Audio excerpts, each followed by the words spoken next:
Welcome to the Financial Finesse Podcast, where we'll be discussing tips on how to handle your money and life with skill and style. Your host, Cathy Curtis, CFP, has been helping make finance accessible and intriguing for women for almost 20 years. You'll get savvy, actionable ideas listening to her conversations with some of the coolest and smartest women on the planet. And now, here's your host, Cathy Curtis.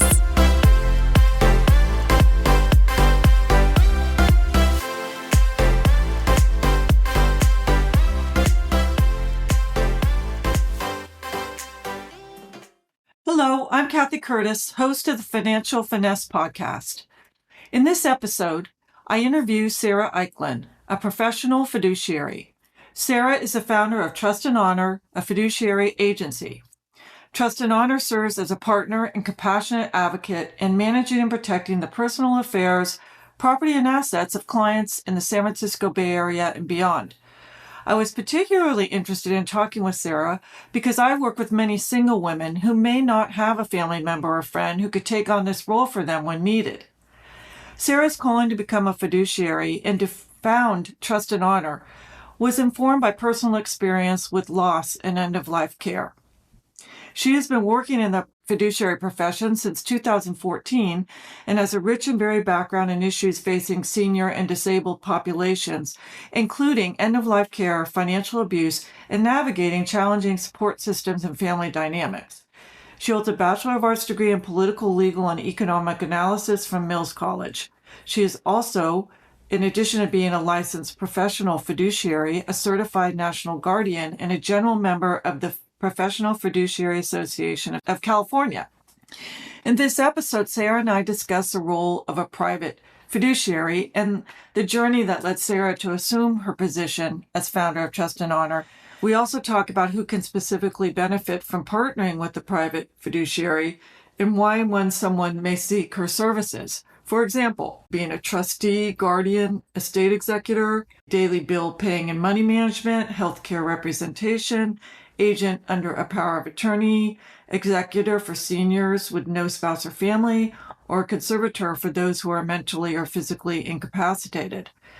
Sara and I also get into the specifics of special needs trusts, their complexities and common mistakes that non-professionals make when administering these trusts. In addition, we talk about long-term care insurance and how it can play into end-of-life planning. And at the end, we talk about Sara and some of her amazing personal accomplishments. I really enjoyed this conversation, and I think it's especially important for independent women to better understand what someone like Sara does and how partnering with one may be beneficial. With that, I hope you enjoy this episode of Financial Finesse. Hi, Sara. Thank you so much for joining me on my podcast, Financial Finesse. This is a topic that I'm really intrigued about as I'm a financial advisor. And I believe you've told me that your industry is in its infancy. And so I want to learn as much as I want to share things with our listeners. So thank you. Yeah, Cathy, it's great to be here. Thank you for having me. Great. So let's get started with some basics. Can you describe what exactly is a private professional fiduciary? Yes, so we're in the state of California. So California is one of few states that has a license, but specifically for private professional fiduciaries. That came about, I believe, in about 2007. Licensing became required in 2009. So that's where this work has been done for very long, but in terms of licensing, it's fairly new to the state, and we're one of only few that do have licensing. Interesting. So just stepping back, so there's a distinction here. It's the private part, right? Because there's always been corporate professional fiduciaries, is that right?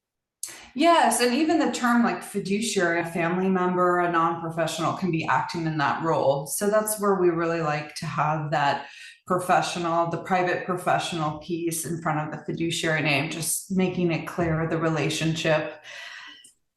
Okay, that makes sense. And why is it that some states do not have this licensing? I really can't answer that, but California is steps ahead of most. So there's the National Guardian Association, and that I would direct people if they're looking for a professional fiduciary and they're not in the state of California, that would be a place to start. Okay, great. So tell me your journey to becoming a private professional fiduciary. Yeah, so I came to this work fairly young. My path really started feeling very called towards serving in end of life care. I was with a loved one during her last 3 days of life, and I just felt this overall sense of calling and leaning in to supporting her through the dying process.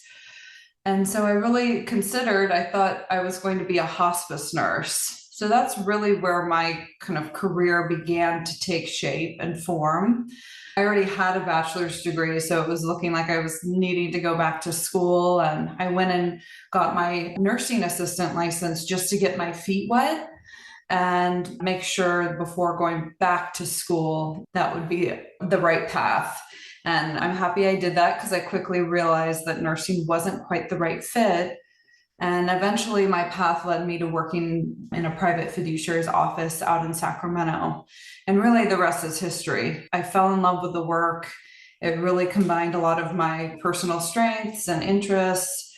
I really described it as like a head and heart alignment of very engaging work. Every client is unique, and there's absolutely always that piece of being of service and making a difference. And of course, there's always that thread going through every case of the end of life care. So even if it's before someone passes, I work with clients in the planning phase.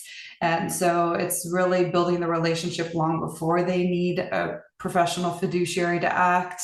But it's really supporting families and planning. And then, of course, I do support clients through that transition, acting as agent for healthcare, also as their trustee, power of attorney. And then after they've passed, really being the one that's entrusted to carry out their final wishes. This is a major responsibility. It is fascinating to me because that is a lot of different roles that you take on for the individual. It crosses the spectrum. And I'm wondering, so how does a client find you, generally speaking? For the most part, they're finding me. They're either referred to me by their attorney, their estate planning or elder law attorney, or through other professionals like yourself. Occasionally, a CPA will send their clients come tax time to me. But for the most part, it is through estate planning attorneys is where clients are connected to me. Okay. So is your clientele mostly a wealthy clientele? Not always. I would say there, of course, needs to be a certain amount of assets. Otherwise, getting connected with the public guardian is usually where I direct people. If they really don't have many assets, but they do need support with managing affairs. But I do, in the Bay Area, it is hard as middle class is seeming like much larger estates now. But typically, I have a minimum of about 500,000 in assets to engage my services. Okay, that makes sense. And then it sounds like you act as a resource for those people who don't have the asset level, and you refer them to other resources such as the public guardian. Yes, absolutely. And a lot of times at that point, it might not even be the client themselves reaching out to me. It might be a family member, even an attorney reaching out to me asking, who do you know or who can help? Okay. Now, in many cases, family members just take on this role, the roles that you take on, right? Yes. Yeah. So is it mostly single people that contact you, or is it a family member that says, oh my gosh, I wouldn't even know where to begin to do all these things. I need help. What happens there? It's a combination. I do have many clients that they really don't have any family living. maybe they never married, they never had children, and now they're in their 80s and they're beginning to decline and need some support. But I also have plenty of people that have families and are married. And I'm thinking in the situation of planning, I work with a lot of couples where they're planning in the event that one of them has passed and the other one's incapacitated. Sometimes they have children and sometimes they don't. If their children don't live locally, and we're seeing this more and more, families are living further apart, that doesn't really help when, mom or dad need that hands-on support, setting up bill pay and care management and all of that. It can be really a full-time job. Yes, And definitely. It really can. And in many cases, I'm sure children are busy with their own lives, their own children, careers, and they want the support. So it's absolutely that. And then we're also seeing divorces and then second or even third marriages and these blended families. It can be really helpful to just have a neutral party act in the role of trustee so that no one's feeling like they're taking sides or playing favorites. And it can just make things much easier when it is time to administer the trust. okay. So in that case, you do not get involved in the affairs until the trusteeship is triggered, which means someone dies, correct? Or gets very ill. Yeah, typically it just depends on the documents, but for the most part, it's at the time of incapacity or death. Yeah. Okay. It depends. I'm going to just give an example situation. Let's say there's a single woman in her 80s, lives alone, is in fairly good health, but is thinking towards the future. Family members have died, and she contacts you and says, I just not quite sure what's going to happen with my health in the next few years. And what can you do to help me make sure my affairs are in order and I'm taken care of? What your response be and what's your process? Yeah, when I start working with clients in that phase, I do require that they're already working with an estate planning attorney. Most of them already have, and they are working with their attorney. Their attorney is the one that's advising them that you really need to get someone in this place. You need to name them in your documents. If they're not working with an attorney, that's going to be my first requirement and step, that if they want to work with me, you need to find yourself an estate planning attorney. So in those roles, the scenario you laid out, it sounds like this woman is going to need help not only with her finances and bill pay and acting if she lacks capacity and is needing support while living, and also needing potentially a trustee. She has enough assets, but she's also going to be needing support with healthcare decision making. So typically I'm named in all three roles: successor trustee, durable power of attorney, and agent for healthcare in the advanced healthcare directive. So once I have a consultation with a client and we both feel like it's the right fit, I have a pretty thorough intake process. It does include reviewing a draft of their estate planning documents, of course, getting copies of all signed documents once they have been executed. And then I have my own intake forms that are pretty thorough and in depth. It's not only gaining information from them about the actual trust assets, but it's really gathering information about them as a person. As a fiduciary, I like to plan in the event of all the scenarios of when I'm going to get involved. And more times than not, I'm getting involved in the event of incapacity. It's not death. Most people don't just pass away in their sleep. It's a subtle, slow decline over typically many years. In that situation, I'm really working alongside the client and supporting them. So the And more when you say, just specifically, when you say supporting them and working alongside them, so during this phase where they're still healthy and not incapacitated, do you set up regular meetings with them or touch points of some kind?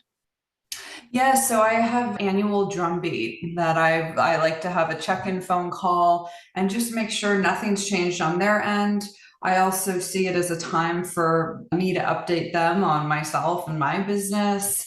The profession, for professional fiduciaries, we have to be named individually in documents. As much as I have a business trust and honor, that business can't be named in any of those roles that we outlined before: successor trustee, durable power of attorney, agent for healthcare. I think it's important to continue that relationship and keep them up to date on where am I with the business and also where are they.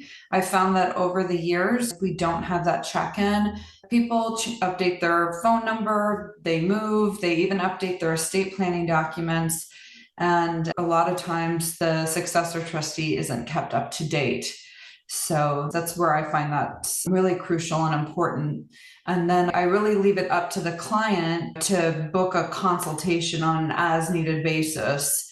So sometimes there's a significant change going on in their life, or maybe they're making significant changes to their estate planning documents. They can always initiate scheduling an hour consultation with me and just going through the changes they've made. Okay. Now, as far as the licensing, the role you take on is a very personal role. And as trustee, it basically gives you complete authority over your client's assets and everything. So what happens with the licensing? Sure, a big background check, all those things, but could you talk to that a little bit? Yeah, so we're licensed through the Professional Fiduciaries Bureau. It's a branch of the Consumer Affairs in the state of California. So our license is renewed every year, which is, I think, much more frequent than most professional licenses. And we have to report how many assets are under management, how much we're really controlling, and the types of cases and the number of cases.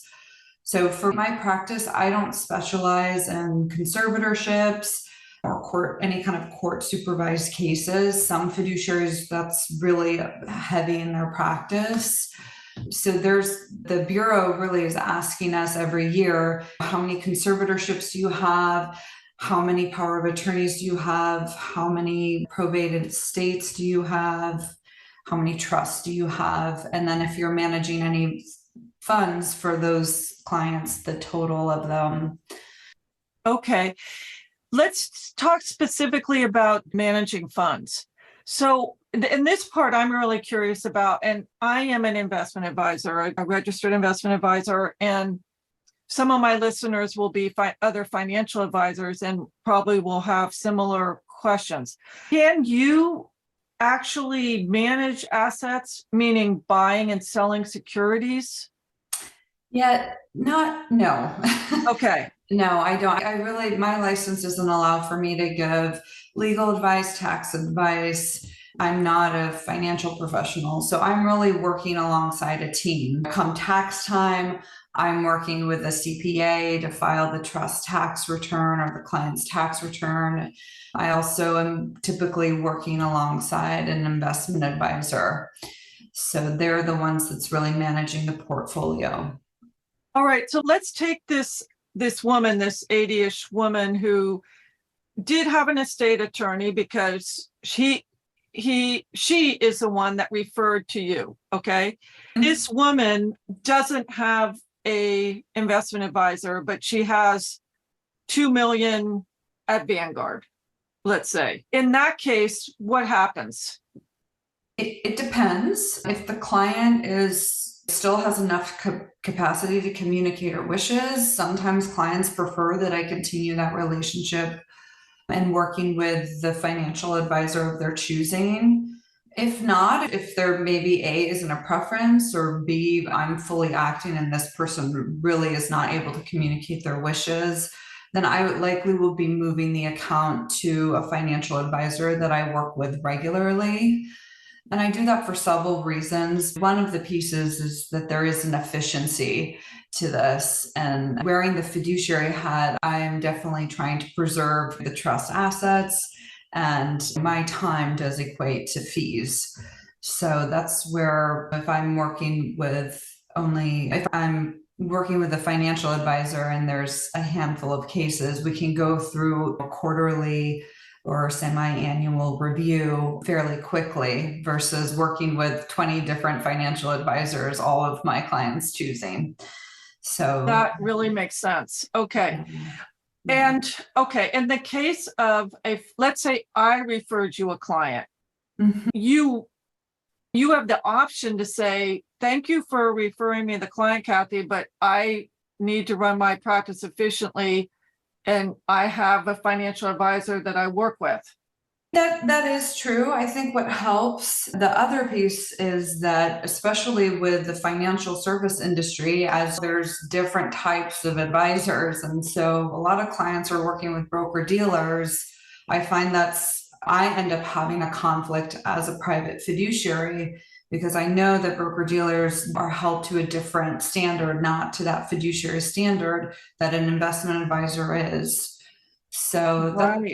that's another reason where my preference is to work with financial advisors that I've already vetted and screened, and they understand the standard that I am held to, which private fiduciaries are held to the Uniform Prudent Investors Act. We usually just call it the UPIA. And so the financial advisors that I work with are familiar with that standard and would be diversifying the portfolio with that in mind and keeping that in mind as I'm acting as trustee or power of attorney.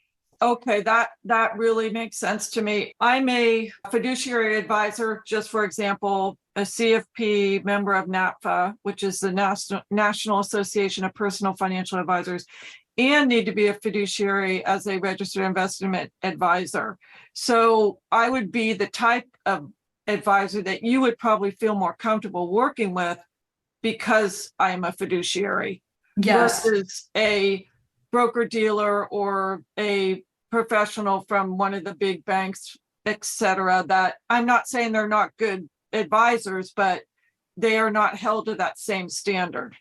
That's correct. Yeah. I recently had a consult, I believe it was last week, and this client really communicated her wish of continuing that relationship. What's great is we're again working in the planning phase. And so I'm able to make note of that this really is her preference. And I'm also able to ask the questions and look up this person's license. And it's very clear she is that kind of fee-only fiduciary financial advisor. And so that already brings me some level of comfort, just knowing that they're held to that same fiduciary standard. Yes, so interesting. And I'm sure I'm not the only financial advisor that this happens to, because I develop like you, I have long-term relationships with my clients and I get to know them very well. And some of them don't have family or family they trust. And so they think that Cathy knows me really well. She knows all my financial circumstances. She's the obvious choice to be my trustee and healthcare or financial power of attorney. And in my industry, that is a complete, not a complete no. You can do it, but you have to form a different kind of a business and be willing to be audited every year and lots of regulatory hoops to go through. So I've chosen not to do that. I do not want to take on that responsibility. So in my case, I many times need to find somebody for this client who wants a person to act in these roles. And it's been a challenge for me. And so I was really glad I forget now how I was introduced to you. I believe it was Ruth connected us. Oh, okay. Yes. And then I came to find out from you that the industry hasn't been around that long. And then it made sense to me. Maybe that's why it hasn't been so easy to find somebody. With professional fiduciaries, there's not a ton of us. I believe there's less than 1,000 actively licensed fiduciaries in the state. So, okay. Yeah. That's not very many. No, yeah, so we're a pretty small profession. That being said, CPA and attorney, their license allows for them to act in this role. So it's not counting those professionals, but Do you think they could, because it's almost like that's a whole different yeah, business. Do you think yeah. most want to do that work in addition to their core? I find more times than not, they're not wanting to act in those roles for Right. many different reasons. But yeah, their trust administration, it is, there's a lot of practicalities and things are always changing. So I could see And not where, only the trust administration, it sounds like you get involved in healthcare. oh, yes, yeah, Talk about that a little bit. absolutely. Yeah, I actually think that's really one of the benefits of working with a professional fiduciary. Our license allows for us to act in this role. From my understanding, like a corporate trustee, they cannot act in the role of agent for healthcare or even power of attorney.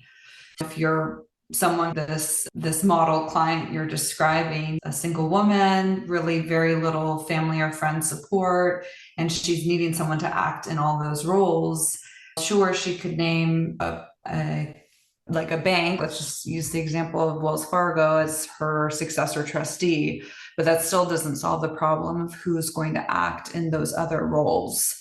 So your job is very unique in that way. It really is. Yes, yes. And for me, I love the kind of blend of the work of working from the financial piece and working with the numbers and the administrative side, but also really working with people and serving people and that healthcare piece. It's when you're acting in all of those roles, I find serving clients, it becomes that much more special of a relationship because you really get to know your clients very well.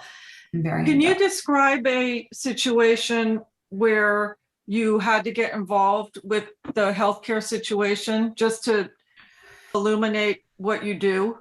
Yes, yes. So I actually started working with a client about two years ago, maybe a year and a half ago. Her attorney referred her to me. She was having a medical crisis, going in and out of the hospital, going home, falling, going back to the hospital, getting discharged 20 days Yes. later. And Not unusual that, and this will happen probably to most of us when we get older, right? yes, hopefully not. But yes, this is not unusual, unfortunately, at this point in time with our Yeah. healthcare system. And she's a lot of kind of what you were describing with this model client or sample client. She really has no family and never married, no children. And she really needed to have someone to step in and quickly figure out what's going on with her medically and communicate with the medical providers because memory loss was beginning to be a factor in her care. Thankfully, she had enough capacity to sign documents, name me her power of attorney for both finance and healthcare.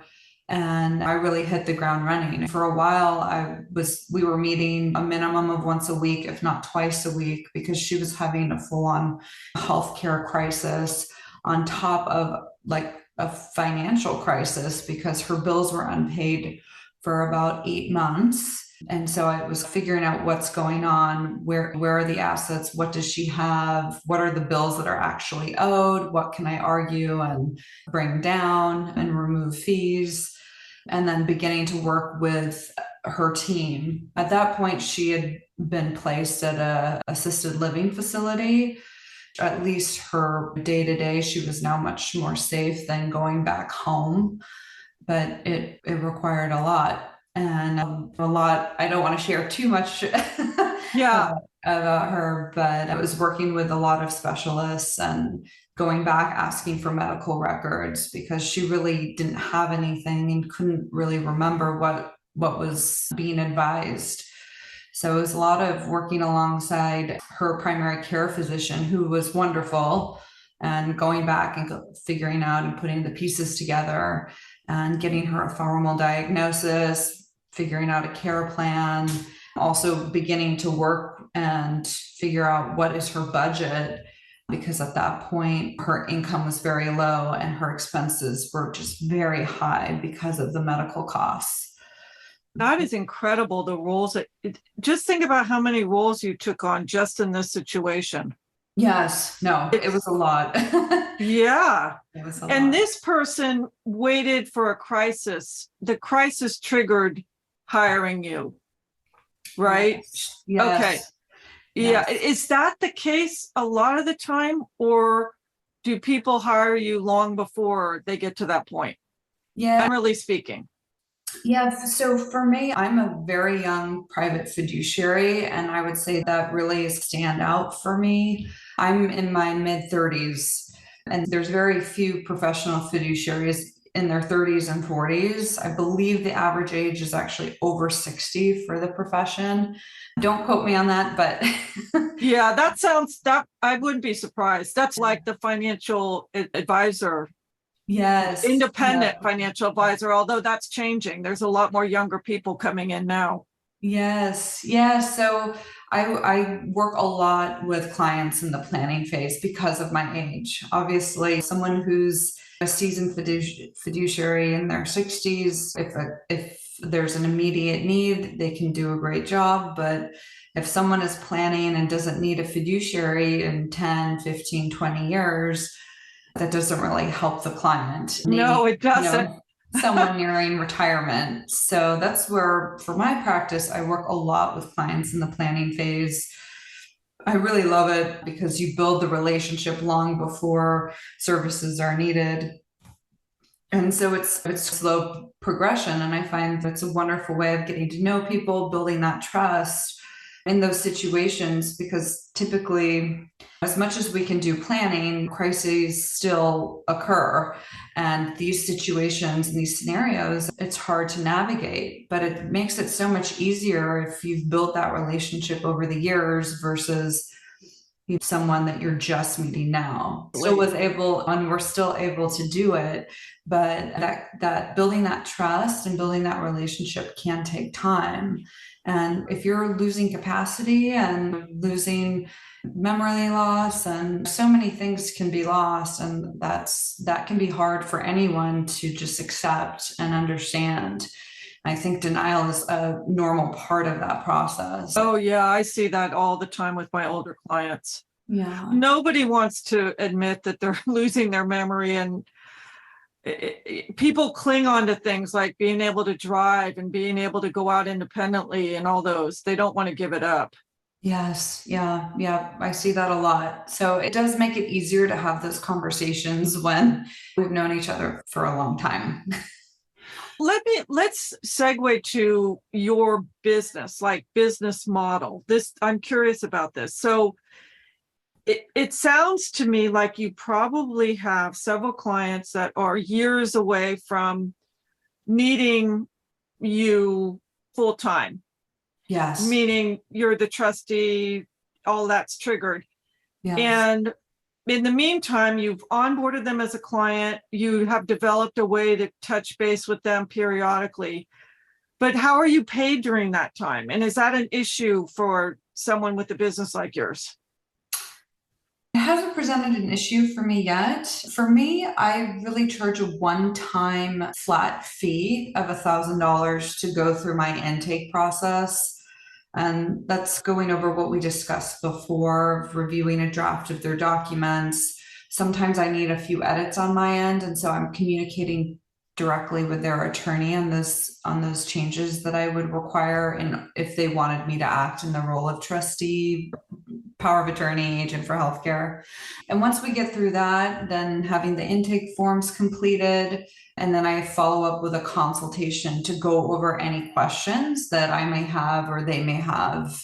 And that all covers my intake process. And I'm really essentially creating a file for clients long before they need me.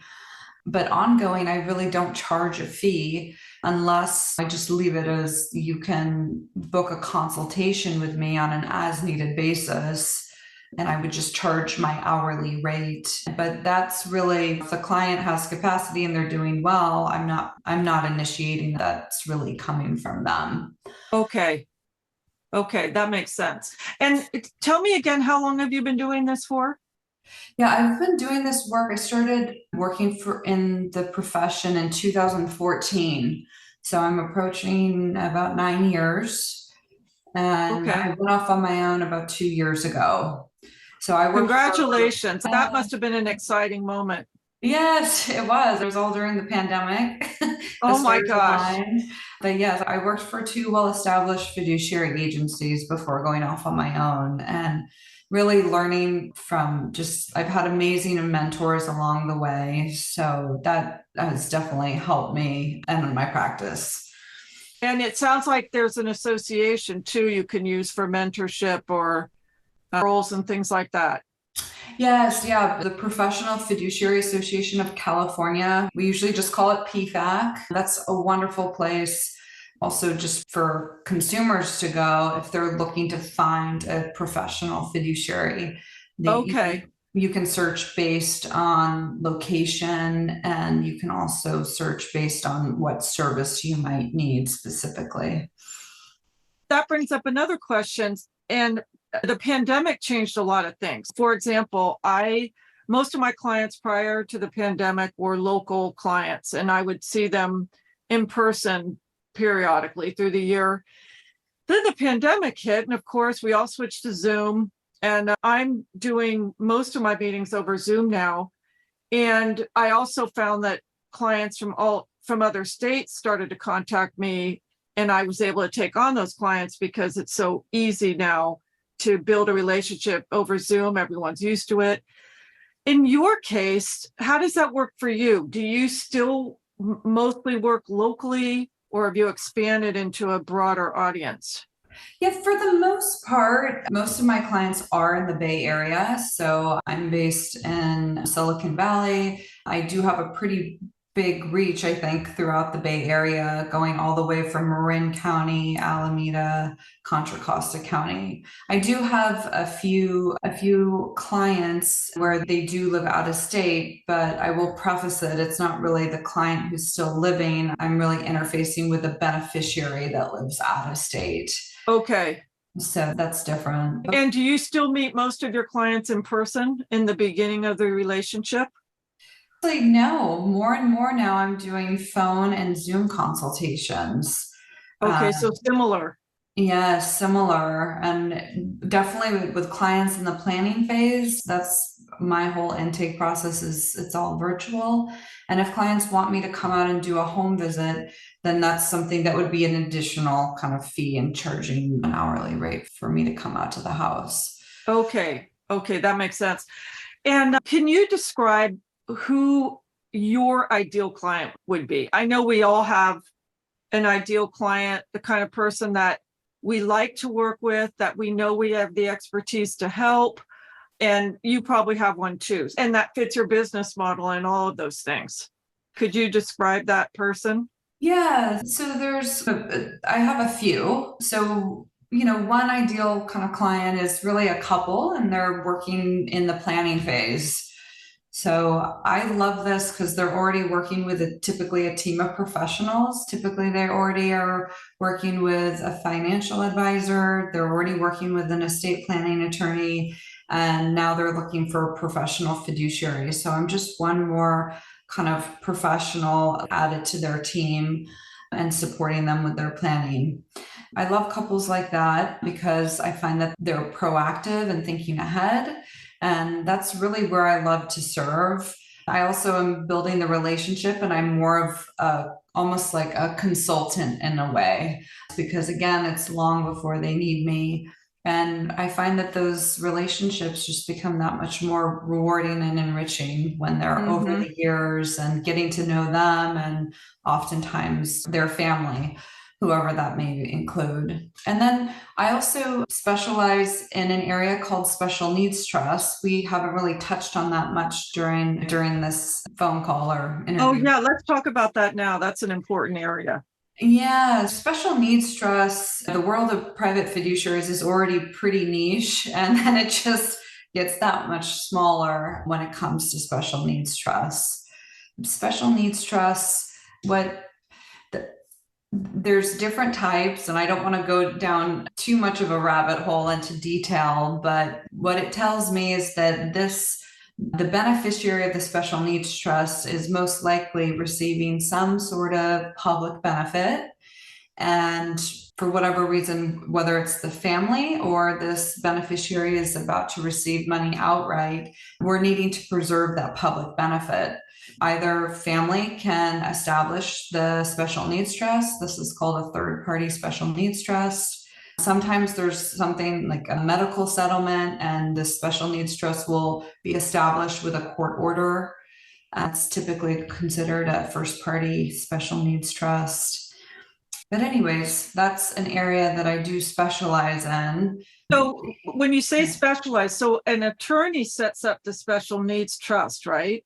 Yes, and then I would be named as trustee for that trust. Got it. Okay. Yeah, so my background, I managed public benefits for the fiduciary agency I worked at prior. So I did that for about 6 years.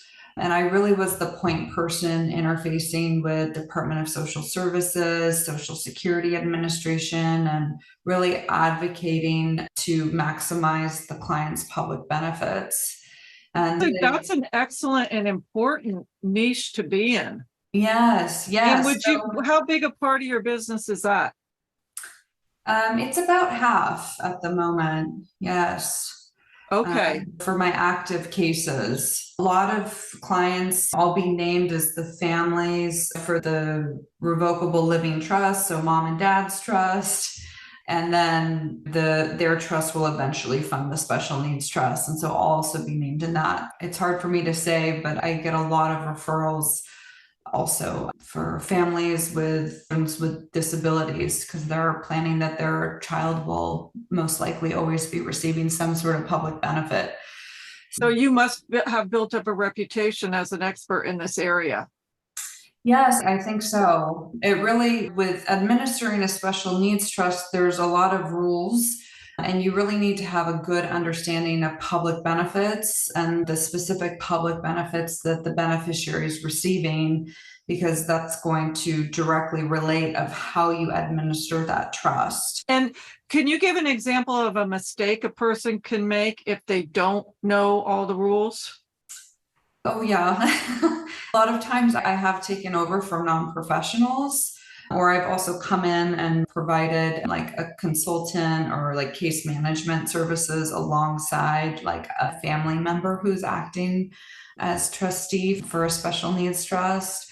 Typically, a big no-no is giving cash directly to that beneficiary, because that cash would be counted as income, and then that could jeopardize and they could lose their public benefits. So I've seen that happen a lot. Typically, there's a lot of expenses that you're not supposed to pay for. Again, it's always going to depend on the type of public benefits that person's receiving. But generally speaking, you typically don't want to pay for rent and food, because those things would be counted. And that's what, like a public benefit like SSI, for example, I find the most restrictive benefit. And Social Security would actually cut back or even cut off that SSI. And really, when you're wearing the hat of a trustee for a special needs trust, part of your duty is to make sure that beneficiary is maximizing their public benefits. Absolutely. And that must be tough, because I'm sure, and this probably happens to you, a trustee of one of those trusts or a beneficiary, the beneficiary of one of those trusts may come to you and ask you for money. Yeah. Yeah. Right. Sometimes, yes. Yeah. And that takes a certain skill to handle a situation like that. Yeah, yes. I think, again, that's where, so I worked and provided case management services as well at the former fiduciary agency. And that really is a tool that I have in my tool belt with acting in the role of trustee, because it's working with the client and really building that relationship. It's hard depending on what the disability is. A lot of times I do work with clients that have some mental illness or cognitive impairment or developmental disability, and they really aren't able to understand ever the rules of a special needs trust. I do try my best to explain, but beginning to support them and then sometimes working with the team so that we can all reinforce what those rules are. That's typically what that kind of looks like in those scenarios. Very interesting. I want to segue to long-term care insurance. Do you ever recommend that your client buy that type of insurance? I don't, because I can't give financial advice, but I can So that you consider that financial advice, not health? Yes. Okay. Yes, I do. Yes. I will say that working with clients with long-term care insurance, I can see if that's a need, how it can really be such a benefit. I think what's hard is now finding long-term care insurance that's really going to give you the coverage you need. That's hard. I don't know if you have any long-term care insurance agents, but I would love referrals. I do actually. I'll send those to you. Okay. Yeah, I do. It is a very complicated area and changes all the time. Yeah. And from my understanding, they're cutting back and back more and more of what they're covering and shortening how much the time that they're willing to pay and the amount they're willing to pay. And a lot of policies don't provide or don't cover home care. It's only assisted living. Yeah, it's just like the whole public benefits arena. You really have to dig into the details and understand what exactly the person is buying. And if it's their situation or not.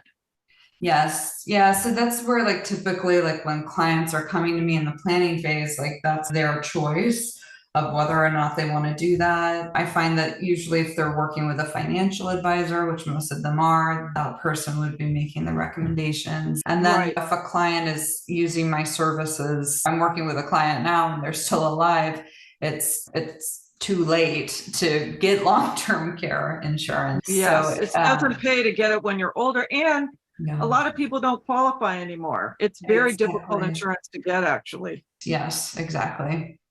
Let me ask you one last question about what you do, and then I want to ask you about some of these amazing personal things you do. So are you required as a private professional fiduciary to do continuing education? Just for example, I'm a CFP. We have to do so many CEs per year, and I'm just wondering about that in your profession.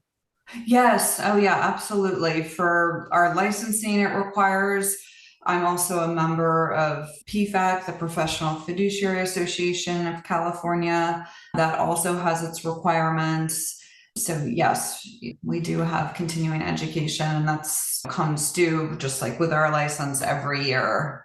Okay. Yes. Okay. Very similar to my profession.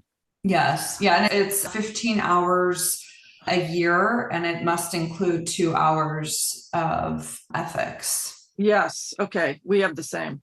Yeah. Sara, is there anything else that you would like to share with our audience about what you do that I have not touched on?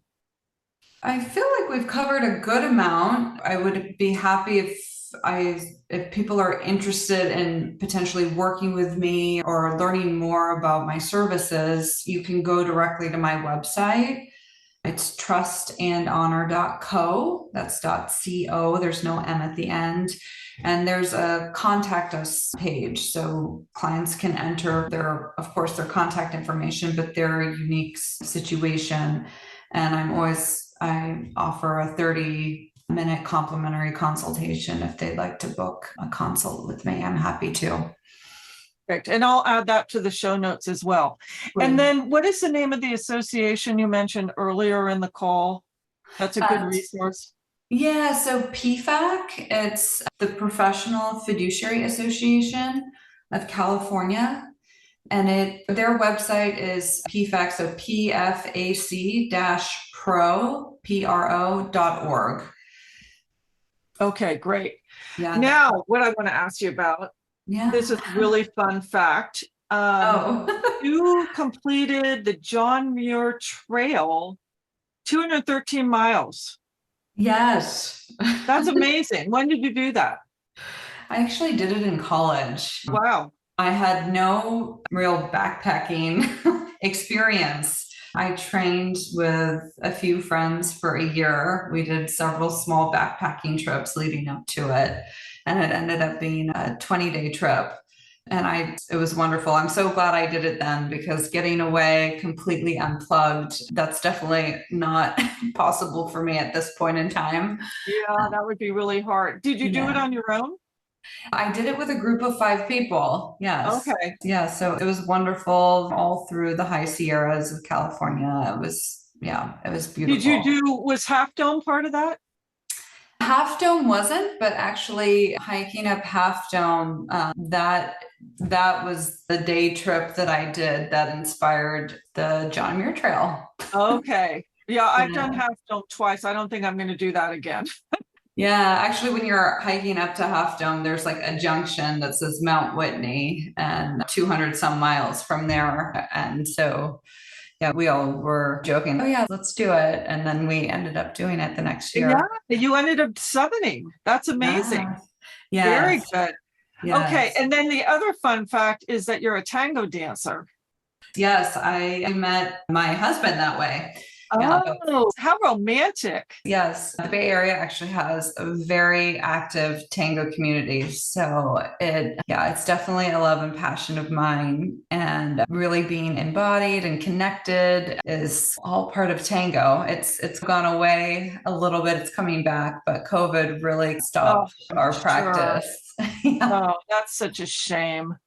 Yes, but it is coming back. I'm expecting. So I'm very pregnant. So at the moment, I'm not doing much going out and Oh, dancing. oh my gosh. Oh, that's another fun fact. Yes. Yes. And what's great is you have your own business, so you can probably take some time off, but work through your pregnancy as well, Yes. right? Yes. Yeah. It's definitely, I'm grateful to have built the business a few years ago, and I'm in a real sweet spot of being home based, and yeah, and I'm still able to work and serve with many clients. And I also have an assistant that will be filling in for me. I take Perfect. a bit of a leave and then come back. Great. Sara, this has been a really interesting conversation. Thank you so much for taking the time. And I'll be sure and put the show notes up so people know how to get in touch with you. Wonderful. Cathy, thank you again for having me. It's been a pleasure. You're welcome. You take care.